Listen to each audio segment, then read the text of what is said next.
आपने कहा कि हमें डिप्रेशन है, तो डिप्रेशन क्यों है? जब कुछ है ही नहीं तो सुख कहां से मिलेगा? आपको प्रॉब्लम जो डिप्रेशन का कारण है वो आप नहीं है, डिप्रेशन का कारण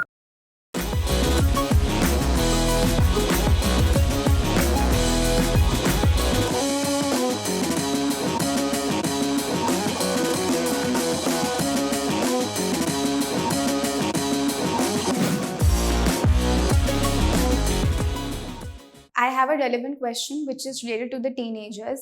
Sometimes we run into tragic situations which have a negative impact on our academic performance. And because of this, our results are affected. We become depressed. Our parents are unhappy with the same as well. And I feel that because of this, it creates a lot of pressure on us to make adjustments in our life and to get high marks. So I feel in the long run, how can we overcome this pressure and how can this cycle be broken? ठीक है। श्रीमद् भागवत गीता में अर्जुन को depression हो गया। सामने मेरे दादा, चाचा, भाई जिसके साथ बचपन गुजारा है, अब उसके साथ युद्ध करने की अवस्था आ गई है और मैं लड़ूंगा तो क्या होगा। मन में संशय हो गया कि क्या करूं क्या ना करूं, युद्ध करूं या ना करूं। श्रीमद् भागवत गीता में कृष्ण भगवान ने बड़ा अच्छा बोला है, मन एव मनुष्यानाम कारणम बंध मोक्षयोः बंधाय विषय आसक्तम मुक्तये निर्विषयम स्मृतमा। यानी मन ही सब कुछ का कारण है। आपने कहा कि हमें डिप्रेशन है, तो डिप्रेशन क्यों है? डिप्रेशन आपको किसी न किसी चीज का फियर है जिससे आप डिप्रेस हो रहे हैं। फियर क्या है आपका?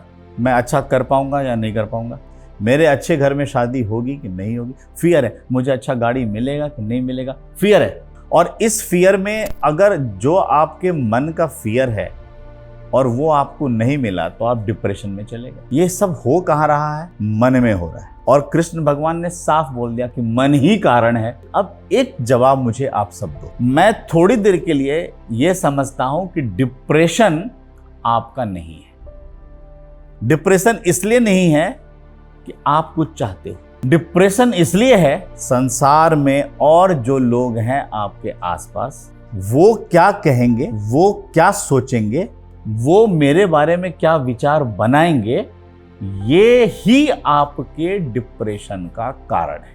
कि इस संसार में जिसने मुझे प्रश्न पूछा सिर्फ वही एक इंसान है और पूरा संसार खाली है। अब बताओ उसको डिप्रेशन होगा? तो डिप्रेशन है उसको? काहे का डिप्रेशन है? ना कोई टोकने वाला, ना कोई कहने वाला, ना कोई ये बोलने वाला कि तुम्हारे जीवन में ये नहीं है, ना कोई ये बोलने वाला कि तू असफल है कि सफल है। अच्छा, अब उसके जीवन में सुख है? सुख भी नहीं है। जब कुछ है ही नहीं तो सुख कहां से मिलेगा? सुख के लिए आपको व्यक्ति विशेष चाहिए, सुख के लिए आपको सामग्री विशेष चाहिए। तब लोग क्या कहते हैं कि मन को विजय पाना है तो मेडिटेशन करो, क्योंकि वो थॉटफुलनेस को जीरो कर देता है। ये भी अगेन बहुत बड़ा मिथ है। मेडिटेशन आपको सजाग करता है, आपको अवेकेंड करता है, आपको अवेयर करता है, आपके स्व के बारे में, आपको अपने बारे में, आपको खुद के बारे में जानने के लिए मेडिटेशन आपको जगा देता है, आपको सजाग करता है। तो सबसे पहले आपको प्रॉब्लम जो डिप्रेशन का कारण है वो आप नहीं है, डिप्रेशन का कारण अदर्स है, बाहर वाले। वो क्या कहेंगे, वो क्या कहेगी, रिश्तेदार क्या कहेंगे।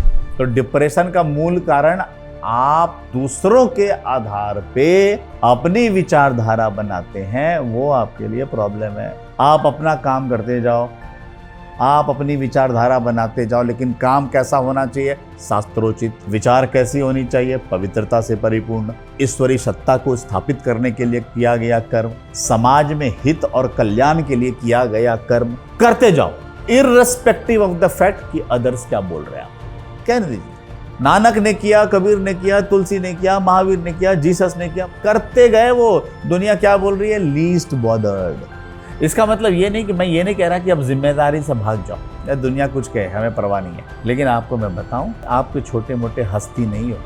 एक छोटी सी तस्वीर अगर आपको बनाने के लिए दूं तो उस तस्वीर को बनाते समय आप क्या करेंगे? आप अपनी पूरी नॉलेज, अपना पूरा कलर सेंस, अपनी पूरी इमेजिनेशन उसके अंदर डाल देंगे। इनफैक्ट आप अपनी आत्मा उसके अंदर उड़ेल लेंगे। जब आपको एक छोटी सी तस्वीर बनाने का मौका मिला तो आप अपनी पूरी पावर इसके अंदर डाल देते हो। तो आपको किसने बनाया है? उस परम पिता परमेश्वर ने बनाया है। तो उन्होंने जब आपको बनाया है तो बनाते इसमें अपनी पूरी योग्यता, पावर और क्षमता डाल के धरती पर भेजा है। फिर इतना दीनहीन लाचार बन के क्यों रहना कि किसी एक के विचार से आप अपनी विचार को इतना उद्वेलित कर लेते हो, इतना इम्बैलेंस ले आते हो कि आप डिप्रेशन में चले जाते हो।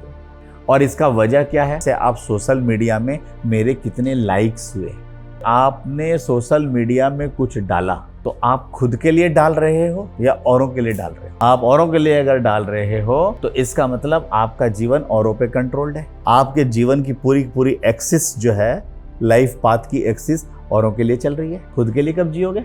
मेरे को इतने लोग जानते हैं, मेरे इतने व्यूज जाते हैं, मेरे इतने लाइक्स जाते हैं। How it is going to impact your life? Gautam Buddha को कोई लाइक नहीं मिला था, ईगोलेस, वरीलेस, तो उनके लाइफ में कूलनेस, कमनेस, रिदम था। अगर आप थोड़ी देर के लिए सोचो कि मुझे दूसरे की लाइक से क्या मिलना, प्रॉब्लम वहीं खत्म है। दूसरा मुझे कुछ भी कह ले, क्या फर्क पड़ता है? बट इसका ये मतलब नहीं गलत करो, ये उसके लिए है जो शास्त्रोचित जीवन जीता है। शास्त्र में जो कहा गया जीने की कला और पद्धति, आचार्यों ने, जो ऋषियों ने जो परंपरा डाली है जीने की, उसी पद्धति से आप जीते जाओ। फिर आप दुनिया वाले की परवाह मत करो साहब। जिस समय आप परवाह नहीं करते हो, आप डिप्रेशन में नहीं जाते। जिस में आप दूसरे के लिए जीते हो, दूसरे की भावना से जीते हो, दूसरे के लिए जीने लगते हो। दूसरे के लिए जीने का मतलब ऐसा नहीं कि दूसरे के हित के लिए नहीं जीना, दूसरे के हित के लिए जीना मतलब दूसरे के विचार पे आप अपना विचार आधारित मत करो। फिर आपको कोई डिप्रेशन नहीं है, आपको कोई फ्रस्ट्रेशन नहीं है। तो विचार शुद्ध कैसे होगा? मन किसके अधीन है? बुद्धि के। और विचार कभी परमानेंट नहीं होता, फट फट फट फट आता है, तुरंत तुरंत आएगा, तुरंत तुरंत जाएगा विचार, तुरंत आएगा। आपने कभी अपने कार के डैशबोर्ड में या आप कभी देखे होंगे जिसमें आप नैपकिन रखते हैं, एक नैपकिन खींचो, एक आता है क्या? जितना आपको नैपकिन चाहिए उतना आता है क्या? नहीं, वो तो एक खींचोगे तो 3 4 5 आ जाएगा। एक विचार को पकड़ लो, कई विचार उसके साथ, और विचार विचार और विचारों पे विचार, विचारों पे विचार। अगर मैंने ऐसे नहीं किया तो ये हो जाएगा, अरे ये हो जाएगा तो फिर क्या होगा, फिर वो क्या होगा, अरे मेरा जिंदगी क्या हो जाएगा, मैं ऐसे हो जाऊंगा, मैं वैसा हो जाऊंगा। विचार विचार विचार। अरे थामो, स्टॉप।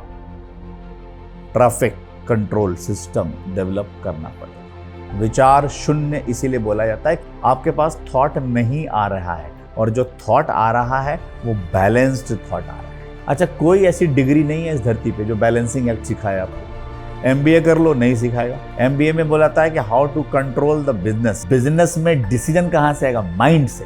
तो माइंड को कंट्रोल करने का ट्रेनिंग नहीं है, माइंड को इक्विप करने का ट्रेनिंग नहीं है।